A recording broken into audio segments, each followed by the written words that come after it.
Kaleshwaram lift ఇరిగేషన్లో భాగమైన Medigadda barrage 3 పిల్లలు కుంగితే ప్రభుత్వం పెద్ద రాద్ధాంతం చేస్తుందని మాజీ మంత్రి హరీష్ రావు అన్నారు.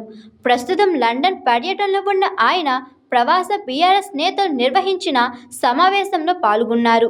ఈ సందర్భంగా హరీష్ రావు మాట్లాడుతూ ఏడాదిన్నర నుంచి కాంగ్రెస్ ప్రభుత్వం ఏం చేస్తుందని ప్రశ్నించారు. ఇక వానాకాలంలో కరెంటు డిమాండే ఉండదని, ఈ సమయంలోనే బాహుబలి మోటార్లతో నీటిని రిజర్వాయర్లకు ఎత్తిపోసుకోవచ్చని అన్నారు.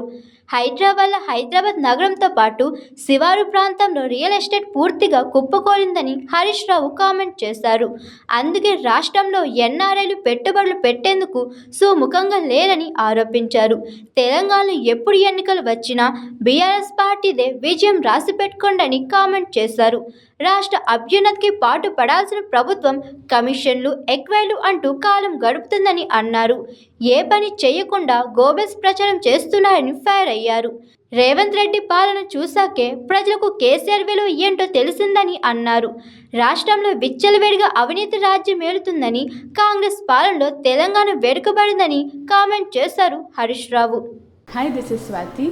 లైక్ చేయండి, షేర్ చేయండి, కమెంట్ చేయండి అండ్ సబ్స్క్రైబ్ చేయండి GRTV. Hi, this is Monica. Please like, share and subscribe GRTV.